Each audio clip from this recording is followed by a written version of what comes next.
What's up guys, here's Twitty, hope you're doing well. In today's video we're going to be continuing our series.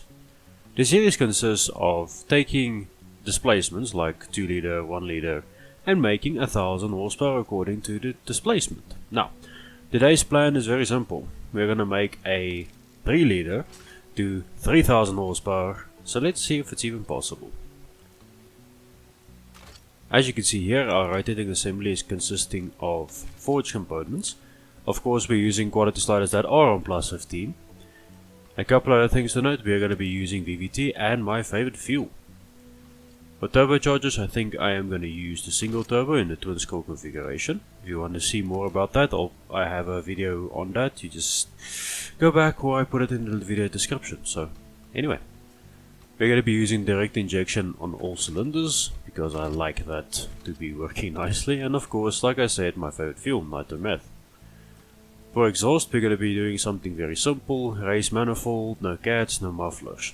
Now, let's see what our flowchart is telling us.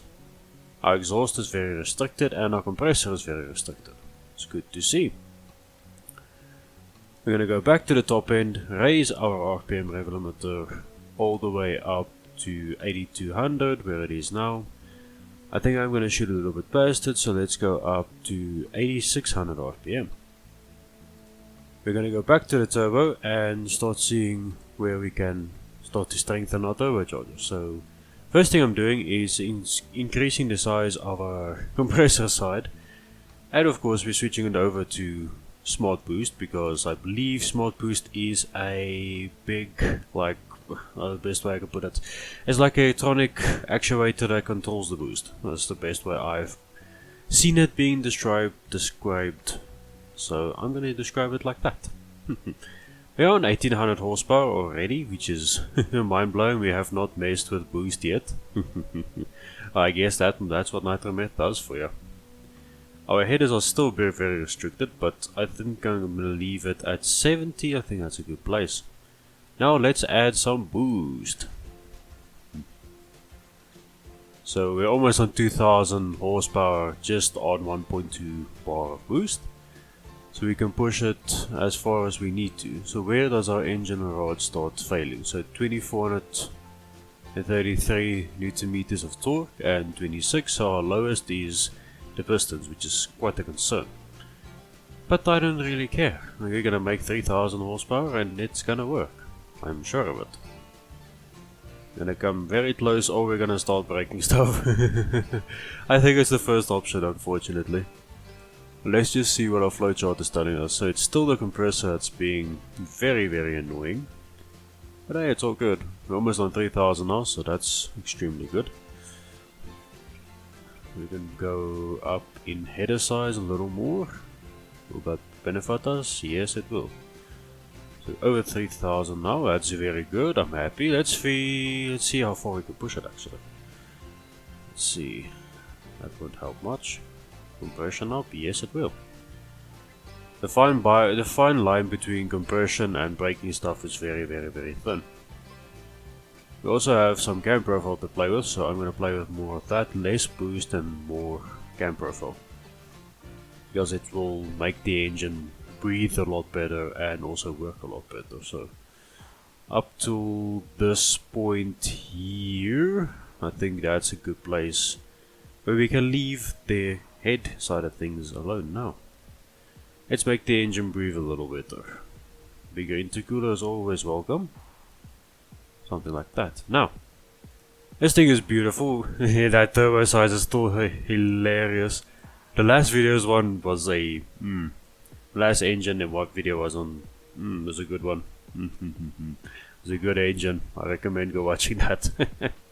Anyways, so for paint I'm just going to do something simple, something easy. I've got an idea that will hopefully work. So we're going to done a lot of blues and greens and all those. So let's return back to a like dark orange type situation. But I don't want it in this color. I do want it in a... let's do a carbon color then. Let's see.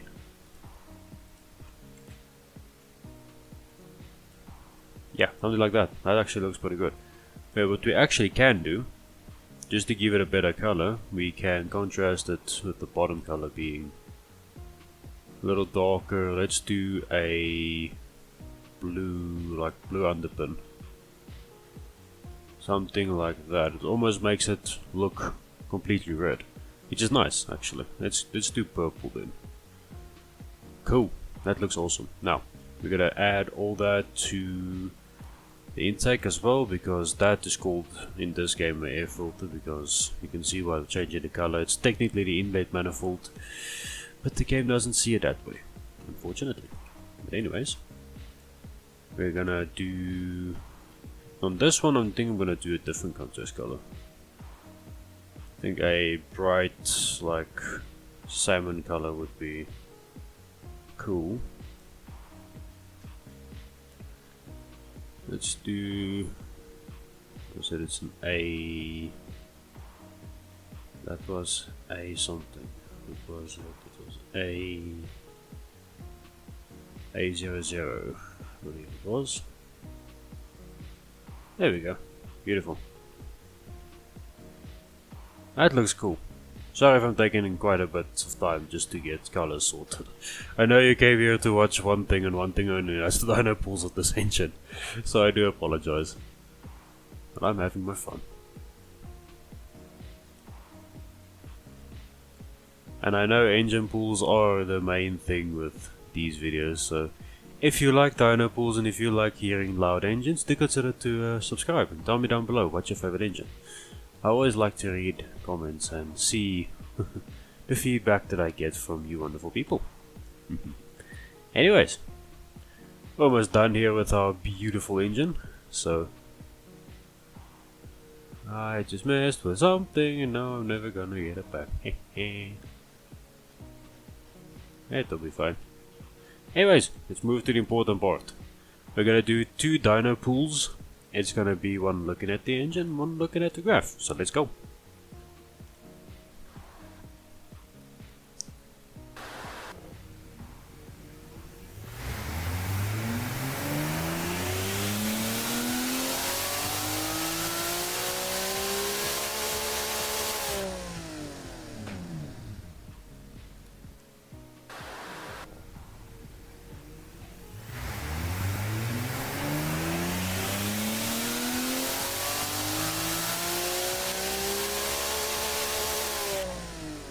Wow, this thing sounds actually like a mix between an RB and a JZ. So yeah, that sounds pretty cool. Anyways guys, thank you so much for watching and I'll see you in the next one. Bye bye.